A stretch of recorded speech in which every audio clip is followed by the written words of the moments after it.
This 3-minute thesis will explore people from a refugee's background access into Australia's National Disability Insurance Scheme, the NDIS.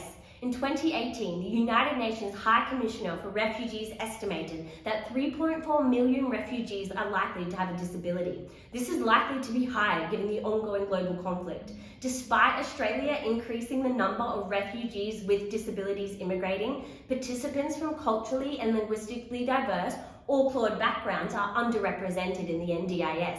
The National Ethnic Disability Alliance in 2019 estimated that 21.9% of NDIS participants should come from a flawed background. However, the actual rate is estimated to be as low as 8.4%. As people from a refugee background are not counted separately, it is difficult to estimate the number accessing the NDIS.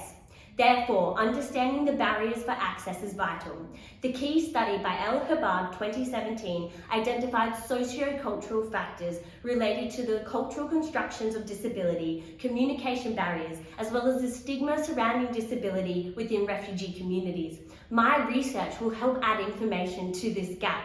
Therefore, the research question is, what are the barriers and enablers to accessing the NDIS for people from a refugee background with a disability? To understand the complexity of people from a refugee background, I will use intersectionality to identify what restricts and enables entry. Crenshaw coined the term intersectionality as an umbrella term to reflect the wide array of ideas for understanding how people are affected by interconnected yet different identities. My research will utilize Colin and Burgess' interpretation of intersectionality, presenting the theory as a flexible analytical tool.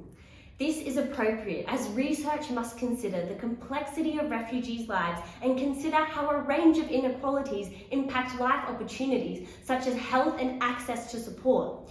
To explore the experiences of people from a refugee background with a disability accessing the NDIS, a qualitative methodology will be used to answer the research question. I will use semi-structured interviews with allied health practitioners who work with people from a refugee background accessing the NDIS. This will provide an opportunity to collect rich contextual data. Braun and Clark's thematic analysis will be used to interpret themes throughout the data. Therefore, the research aims to explore practitioners' experience of working alongside refugees accessing the NDIS. This is significant as understanding refugees' experience of accessing the NDIS will be crucial to stimulate funding and change discriminatory policy and procedure.